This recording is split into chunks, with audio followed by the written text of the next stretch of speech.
Peter Moore is one of only 4 men to have won Brownlow medals at 2 clubs, Collingwood and Melbourne.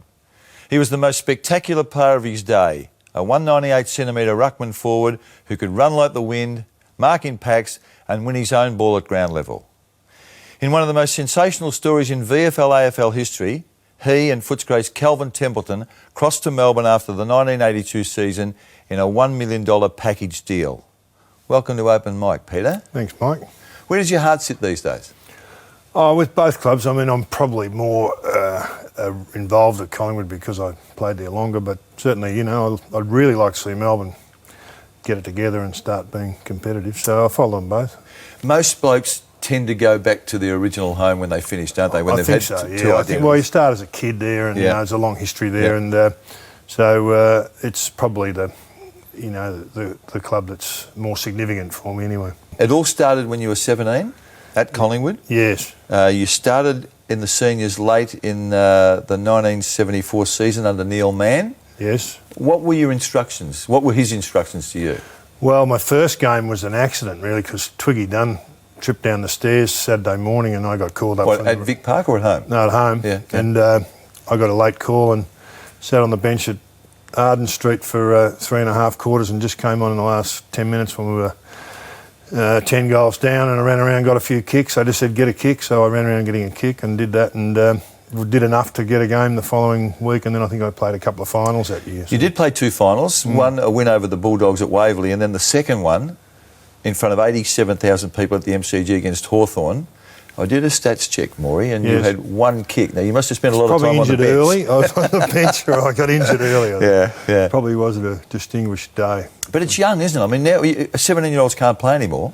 No, they're not allowed to, I guess. But when in that year at Collingwood, we had myself, Rene Kink was 16 when he played.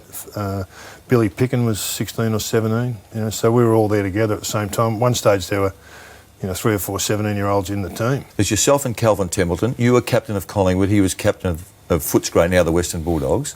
You were both Brownlow medalists from the previous 3 years, and you moved in a package deal. I mean, what was the origin of that? Whose idea was it? Well, it was my manager was my accountant and my lawyer, who happened to be Jeff Brown, who's now the head of Channel 9. Yeah.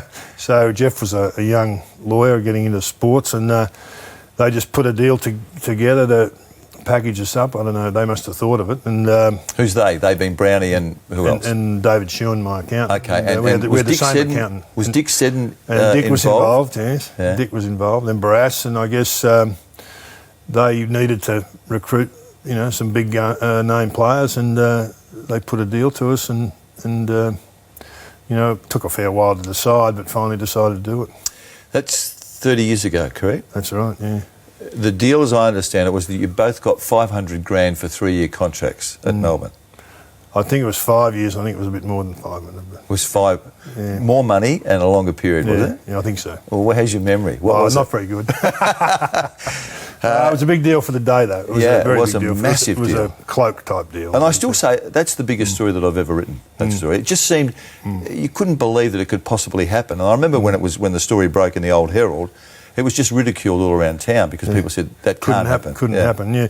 Well, it was interesting because Collingwood, there was no financial issue. They would have matched, they were prepared to match any sort of a deal that Melbourne would do. I just was disillusioned with where the club was at. It was in total disarray politically. I mean, the club was upside down, and then they went through subsequently a period of pretty poor sort of performance. So, yeah, it was unfortunate. Looking back now, to be a one-club player would be ideal. I would have loved to have played my whole career at Collingwood. I probably should have, perhaps, if I'd been... Should have? What, because it would sit more comfortably with you? I would have preferred to have, yeah. And sometimes you're young, you make decisions that if you're a bit more experienced and you had a bit more advice around the place, you might not have made that decision. So it was... it was a situation. I don't think it could happen today. I mean, I think the players are too well advised. They've got plenty of mentors and people around to help them make those decisions. And but it's still. Well, when you say couldn't happen, I mean Gary Ablett went north basically for the money. Travis Cloke, all the conjecture about what he might do because there's so much. He's such a hot property and so much money available. So I think players can still go if they want to, if they find the offer attractive. Well, the issue, I guess, with Gary was that he'd played in premierships, he'd won Brownlows and won Best and Fairest, and he was worth his peak value at that point in time. So it was a once-off opportunity that he felt that he should take, and seems to be enjoying it. So. It's hard. I mean, the loyalty issue is difficult in football because you are loyal to the team and the guys you play with and the group you're with, and that's really all that holds players, not so much the club. They really are more loyal to the group they play with, and that's how these good clubs hang on to their players, because the peer group is pressure to stay is pretty strong, and that's probably what will keep Travis. Hopefully, will keep him at Collingwood. Now, you won 101 of 172 games with Collingwood, and then went to Melbourne and won 25 of 77.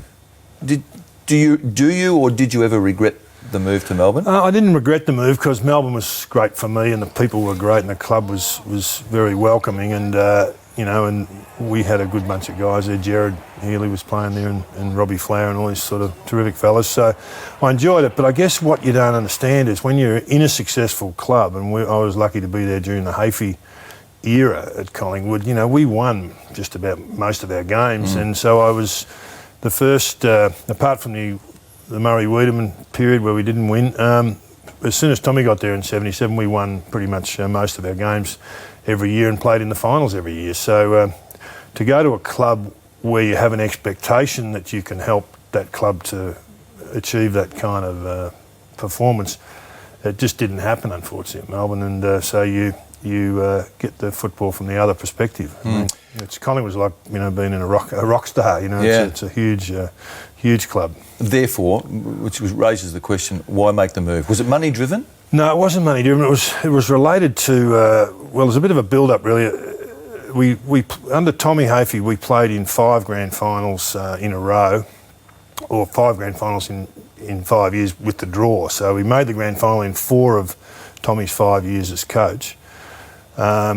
I played in over 20 finals in that period of time, so we had a lot of success, but we couldn't win one. We couldn't jag one, and when we lost against Carlton in '82, there was a really big acrimonious fallout amongst the players, and Tommy and the committee and the whole club was sort of imploding at that point. And so I was 81 rather, and then '82 it was a disastrous year for the club. I got injured, and then the club sacked Tom halfway through the year, and that was a huge problem, and the players were blamed. I was blamed for being disloyal and all that sort of stuff. So just looked to me like the whole joint was disintegrating, and it was very unstable, and the opportunity came to go to Melbourne and play under Barassi and to have a fresh start and get away from all that, so I decided to do it. But whether I regret it, I don't know. It's the decision I made. And, there was, you talked about this, the allegation about the senior players moving against Tommy. There was a perception that the senior players had mutinied and had brought about the downfall and almost forced the committee to make the decision to sack Tom. Is that a fair assessment? I don't think it's fair, no. I think that, there were issues after the loss, against in '81, and they should have been resolved. And what are we talking about? Issues between the players and Tommy. Tommy was very critical of a lot of the players, and the players didn't take that very well. And I thought it should have been resolved then, and it wasn't. And therefore, through the next year, we lost 8 of the first 9 games or something. So it was when you start losing, it doesn't take long before the drums start beating. That's true, but we're talking about a football club that had played in 4 grand finals in 5 years, and in the other year finished 3rd. I mean, it seems inconceivable that there'd be disharmony in a football club with that sort of record. Yeah, I think the losses losses were taken so hard by everybody. No one harder than Tom. I mean, he just was devastated at that last loss. So, I think there was just the fallout from that, and the players weren't happy, and he lost the players simply in that period, and he couldn't get it back. So it was all over. Did you take offence at anything he said to you? No. Tommy was great to me. I mean, he just let me play my game, and he is just encouraged you to play if you're a natural player, and he just let me play my game. You talked before about being a rock star at Collingwood, and you were, and Peter McKenna was. I remember that first-hand experience. Well, he actually sang. I never sang. That was a wise decision of yours. I just played footy. How did it feel, and what sort of a jolt was it when you ran out in the Melbourne colours against Collingwood and you were jeered and catcalled? And I think the Collingwood people thought you were a mercenary, didn't they? Yeah, they weren't happy, and I had never been on the other end of it. You see, I'd always had great support from the Collingwood crowd, and so I got a real first-hand understanding of what it's like to go to Victoria Park and play for the opposition, because they were pretty unkind, one would say, but fair enough. That didn't. It did bother me a bit, but I mean, all you can do is play. But so it was an interesting reaction. Brownlows at both clubs, Collingwood and Melbourne. Was one better than the other in your view? I felt like the 1979 one, I was lucky to win it. I didn't expect to win it. I wasn't tipped to win it. And I always say to Gary Wilson from Fitzroy, whenever I see him, that I'd got his Brownlow at home in the cupboard, because he should have won it. I mean, he was a champion player, and he had a great year. But I had a great year and sort of snuck up on him in that year. It was my first year in the ruck under Tommy, and Len Thompson had left. Len had left, and I was the number one ruckman, and I was playing on my own in the ruck, which meant that I just had a lot of game time. I was really fit, and I had a pretty big year, but it took about half a season for people to recognise that I was actually playing well, because I was not very well known at that point as a ruckman. So, it was a bit of a surprise, and probably lucky to win, I would have thought. And then the one at Melbourne, well, when I got to Melbourne, the pressure was on to the extent where really that's the only way that I could really prove myself. If the team wasn't going to win finals, which it didn't seem to be good enough to do,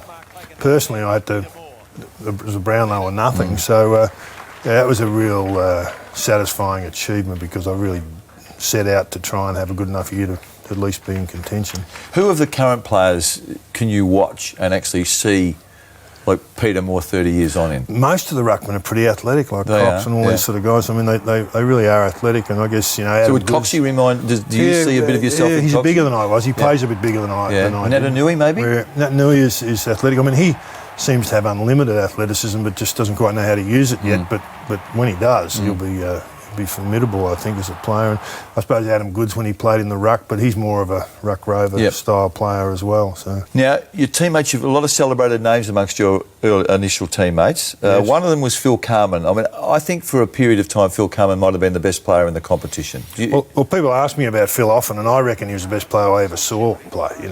For a brief period, probably 2 or 3 years when he was at his peak, but certainly when he came to Collingwood, the Weed had taken over as coach, and we were all there. We had a great group of players, and Twiggy Dunn was still playing, the Richardson brothers, Tomo, Peter McKenna, so it was a great bunch of champions for me to play with. And Fabulous came over, and he was the best thing anyone ever seen. I mean, he was the fittest player I've ever seen, and just a fantastic athlete. Brilliant on both sides of his body. I mean, he had everything. He was unbeatable, really. You've had, in the main, two of the highest profile coaches in the history of football. Yes. Hafey largely for a long period at Collingwood, and Barrass at Melbourne. Were there similarities between those two? The competitiveness was the same. I mean, Tom was a huge competitor, and I think people, Barrass gets big raps because he won a lot of flags, and he was a great coach, and I agree with that. But Tom's a bit probably not as recognised. He took that Collingwood team to play in those 5 grand finals in 4 years. Was a fantastic performance with a really cobbled together team. We didn't have that many stars, and it was a lot of recycled guys that came from Ray Byrne, these sort of guys, some great players that came from other clubs, or Mick Taylor from South Australia, people like that, who were terrific players. And so Tom did a great job with that. Barrass was more of a high profile type, and probably at Melbourne he was very intense about it, because he was really almost over-coaching, because he felt it was his responsibility to turn that whole thing around. And so it was a pretty intense period with Ron. But I loved Ron, and we got on great, but we were sort of had a bit of a love-hate relationship, I suppose. It was a What, love-hate while you were playing? Oh yeah, we used to fire up at each other quite a bit. And you would give back as good as you got? Yes, unfortunately, yes. But it was always Did fun. Did he ride you hard? Yeah, he did. He rode all his star players hard. Everybody, Robbie Flower, you remember, played out of position for 3 or 4 years. The best winger in history, played most of his game at the back line. Yeah.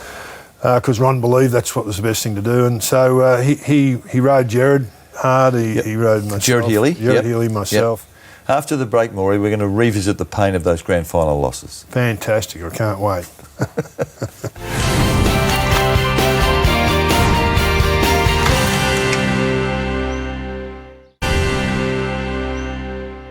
I want to take you to 1977. I suspect it's the most momentous period in your football life. Yeah. Collingwood went from the bottom to the top, a drawn grand final, and you were beaten in the replay by North Melbourne. You kicked 13 goals in those 3 finals that year and 76 goals for the season. Was that your best year? Best year as a forward. Yeah, I was always fancied myself as a ruckman, not a forward, and Tomo was still there and very much the dominant presence as our number 1 ruckman, and he's a bit loath to give a young guy a run on the ball. Couldn't get a look in those days. So it was Tommy's idea. He saw me take a few grabs in finals and in practice matches and that, and Tommy thought that I could be a key forward pocket ruckman, sort of take the odd mark here and there, and so he played me there and just worked the forward line around. In the end, I became the full forward, and I had Rene Kink and Phil Calm, the 3 of us kind of working the forward line, and it just seemed to work, and I was a pretty good mark, and mostly just bomb it long to the goal square and see if I could mark it. I know Tommy's haunted by the suspension of Phil Carman during that final series. Yes. Do you win the flag if Phil plays? Absolutely. Absolutely. Yeah, no, particularly the first game. I mean, the draw, the replay, I'm not sure, but they won that by 20 points, I think. We really needed all the sort of star power we could get, and we missed Phil a lot. You kicked 5 goals in the replay. Were you playing on Dentchy or Frankie Gumbleton? I can't remember, but I generally played on Frank, and Dench would pick up Phil or Rene or somebody like that. Yeah. So I think I was on Frank Gumbleton for most of the time, and then Croswell used to come down if I was getting out of hand. He'd come down and pick me up. One of my indelible memories from grand finals was Brent Croswell running the length of the MCG straight down what we now call the corridor, from full forward to full back to guard you. Yes. Yeah, well, I think I'd already kicked 5 or so by that point, 4 or 5 goals by that point, and he came down, and I didn't kick another goal after that, but I don't know if the ball came down there either. So I don't know whether Crosby got the credit for shutting me down or whether the ball never came, but certainly it was a big move, him from full forward, because he was a pretty dangerous player at their end. He was a very good player too. 5 grand finals, 1 draw, 4 losses. How deeply does that cut now, and did it cut back then? Well, back then it was devastating. I mean, the first couple, I was a young kid, in the 77 finals. I was just happy to be there, and I fortunately played well in both those grand finals. I think I kicked 4 and 5. 9 goals in the 2 of them. 9 in the 2 of them. So, I had a good run. So I was really devastated and disappointed, but it wasn't. I was sort of lucky to get there, and then. But then subsequently, 79 and 80, 81, or 80, whatever it was, I can't remember now. But the finals that we lost subsequently, and the final, the one against Richmond where we got thrashed, that was 1980. 80. That was a pretty devastating game for us, and then to lose to Carlton that day was the final one was also. Now we're talking 1981 when you lost to the Blues. Yes. You went into that game, did you not, with a torn hamstring? Well, I had torn a hammy a couple of weeks before, and it was a pretty significant tear, so I was probably not right. But whose decision was it for you to play? Well, I wasn't that keen to play. I felt that I couldn't run flat out or bend over properly and pick the ball up. But match committee really decided that I was our best option deep in the forward line. And they're going to play you out of the goal square. So I was playing in the ruck at that point, so I couldn't have played in the ruck. So obviously I wasn't fit, but The idea was that I could, play full forward and stay around the goal square and perhaps take a couple of grabs and kick a few goals. So I ended up kicking 1 or 2 goals. So it sort of half worked. The thought process was they were keen for me to play. I was the captain. I thought if I could bluff my way through and kick a couple of goals and we happened to win, at least I'd be in a premiership team. Yeah. Peter, it's footy folklore that you received your runners-up medallion, MCG, after the 1981 grand final. I knew you were going to ask me about this. And threw it away, never to be seen again. Is that true? Well, I'll have to dispel that rumour because actually I just pretended to throw it into the crowd, but I actually sort of kept it in my hand. Is that true? No, I did throw it away. And it's never been recovered? It hasn't, no. I don't know where it is. I've got a couple of them at home, a couple of other ones, but not that one. You think you had enough to spare, did you? Enough. Well, that was the whole issue. People said it was a bit unsporting, and maybe it was, but thought was that I wasn't going to accept coming second ever, you know, that we'd come second enough, and that by accepting the medal it was accepting coming second. So it was more of a symbolic thing as the way I looked at it. But that was the heartbreak year, wasn't it? That was, that was I the start suspect... of the end. That was the start of the end of the Hafey era, actually. Yeah. So you don't regret that? No, I regret it because of the fallout, but really, you know, I don't regret the gesture in saying that we didn't want to accept coming second. I was involved at Collingwood when we lost the finals to Brisbane, you know, in 2000, and I saw Mick Malthouse's runner-up medal go straight in the bin too. Did it really? You know, look, as a symbolic thing to his team that we don't want this and we don't want to come second. So it's you know, there's no second prize in footy. That's simple as that. There was a view that your passion was snow skiing, and that as soon as you finished football, it was as if it had never occurred in your life, and you're off in a new direction and skiing as often as you wanted. Did you actually ski while you were playing? No, I wasn't. I wasn't really allowed to ski during the season. I know you weren't allowed to, but did you? I may have been in balaclava with goggles up at Mount Buller. I may have been spotted on occasion, but mostly if I was injured or, you know, if I had a shoulder injury or something, we'd go skiing. Peter, do you think your reputation, for whatever it is, do you think your place in the game would have been different had you won one premiership? Oh, well, for sure. If we, you know, jagged a couple of those 5 we were in, it would have changed everybody's but it's funny, isn't it? seat in the game. See, you've got to play in premierships to be really remembered. See, that's a great the point. You mentioned Gerard Healy's name. Gerard thinks that's nonsense. Gerard says that a player's reputation is built on what he does over a long period, and that it should be incidental whether in fact he's played in premiership teams or not. I think if you play well in premierships, you know, if you step up and play at your best in the big games and you win, then you know, you go down in history probably in a different way to someone who doesn't. Having said that, I mean, there are a lot of great players that hardly played in a final. You know, Robbie Flower, Gary Wilson, these sort of guys, you know, that just didn't even get to play. So it's really a luck of the draw being in the right place at the right time. So in that sense, Gerard's right. If you're unlucky enough to not be in a team that's good enough, then that's true. But certainly big games you know, big performances in big games are what make players' reputations. Let's move to the present. Yes. How are you putting food on the table these days? I'm sort of involved in resources and You've always given this answer. I'm sort of involved in resources. What's that mean? I have a group of partners. We do. Our current project is gold exploration in America, in Nevada. So we've got a number of projects over there, and I run all that. You run it from Australia? Yeah, well, I travel a lot, but I run Have you got gold in the ground, or are you prospecting? We're prospecting at this stage. We may have some gold in the ground, but we haven't announced. So if you don't know you've got gold in the ground, how are you making money out of it? Oh, well, I'll just do my best, you know. So it's been a vague answer, a bit of this and a bit of that for me. You just do what you can. Yeah. Now, your son Darcy. Yes. Story in the Herald Sun recently. We see him here on the monitor. There you are. He's taller than you, Maury, and you're 6'6". Actually, I was standing in a hole behind him at that. Well, it looks like you are. So he's about the same height as me. Yeah. And he's 16. He's 16, just 16 this year. Yeah. So he's not eligible for a draft till 2014. But he's eligible father and son for Collingwood. He is for Collingwood. Yeah. Now, being as objective as a parent can be, how do you see his future?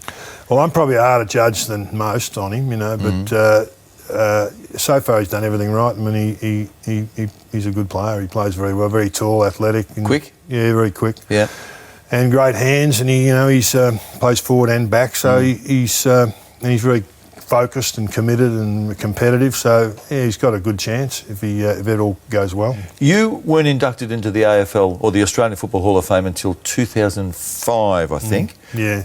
Do you think, and this is a popular view, I mean, Gerard Healy, I think, shares this view. Do you think that you suffer and you don't get the recognition that you deserve for your achievements?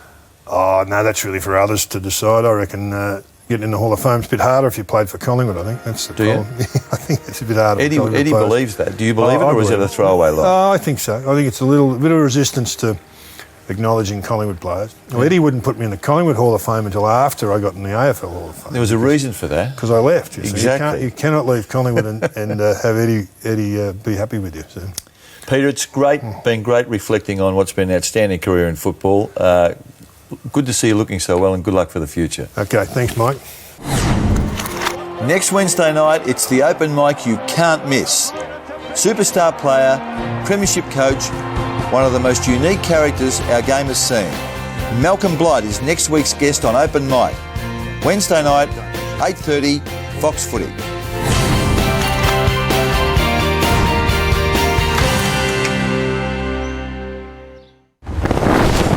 This has been a Fox Footy production.